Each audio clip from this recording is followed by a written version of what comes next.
কারণ আমরা পরবাসী। জব, ঘর আর কি, আমরা মেহমান হিসেবে বাড়িতে যাব। ঘর বানাইলো বাড়িতে যাব আমরা মেহমান, আবার এসে পড়ব। জানি না কখন হবে ফ্যামিলির সাথে একসাথে বসবাস। কিসমতে কি আছে ওপর আল্লাহ জানে। হয়তো আমার ভিডিওটি ভালো লাগলে আপনারা সাপোর্ট করবেন। আর কীরকম লাগছে দেখেন,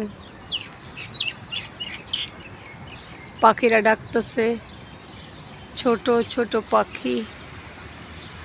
সাজনা গাছে সাজনা পাইকা শুকায় গেছে, কিন্তু পাতাদা ডাল রানলে অনেক ভালো খাইতে।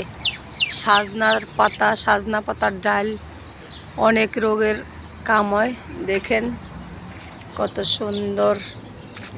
কার কার কাছে ভালো লাগে সাজনা কমেন্ট করবেন। সাজনা অনেক রোগের ওষুধ। এই দেখেন এই একটা সাজনা গাছ, এটার মধ্যে আছে কম কম। এই ছোট ছোট পাতা দিয়ে যদি সাজনা ডাল বানান অনেক ভালো লাগবে। তো এই আর কি, আল্লাহ এটার ভিতরে আছে তো সাজনা। একটুখানি গাছ এলে কি হবো দেখেন, এখন এইটার ভিতরে সাজনা দেখছেন।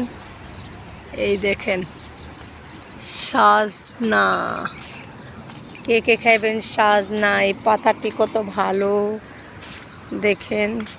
সূর্যর তাপে ফুলটি দেখতে পারতেছেন না, দেখেন সবুজ সবুজ গাছ দেখছেন কত সুন্দর লাগতেছে।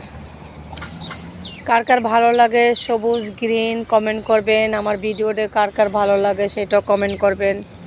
ভালো থাকবেন আপনারা আমার বন্ধুরা।